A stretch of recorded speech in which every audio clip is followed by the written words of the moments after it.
ఓం శ్రీకాళహస్తీశ్వర జ్ఞానప్రసూనాంబాయ నమః. దైవత్వం నిండిన ఏ దేవత స్వరూపం కూడా రక్తాన్ని మరి మాంసాన్ని కోరదు. మొక్కుబడుల పేరుపై కొందరు జరుపుతున్న జంతు బలులు, అనాగరిక మూర్ఖాచారాలు మరి మూఢ విశ్వాసాలు మాత్రమే.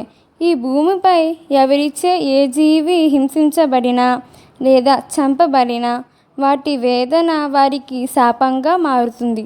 అమాయక మూగ జీవాలైన కోడి, మేక, చేప, రొయ్యి మన ఆహారం కోసం మాత్రమే పుట్టలేదు.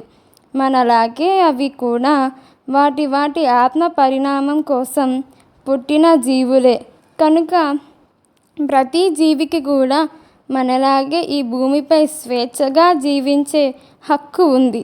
వాటి స్వేచ్ఛను మన స్వార్థానికి, మన ఆహారానికి వాడటం అనేది అవివేకం మరి అజ్ఞానం.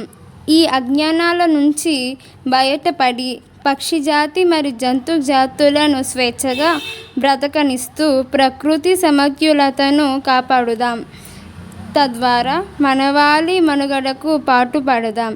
ఏ పరమాత్మ అయినా ఏ అమ్మవారైనా జంతువులను బలి కోరరు. ఆలోచించండి, ఆచరించండి. ఏది ఆచరిస్తామో అదే ఆచారం అవుతుంది. అరాహోం.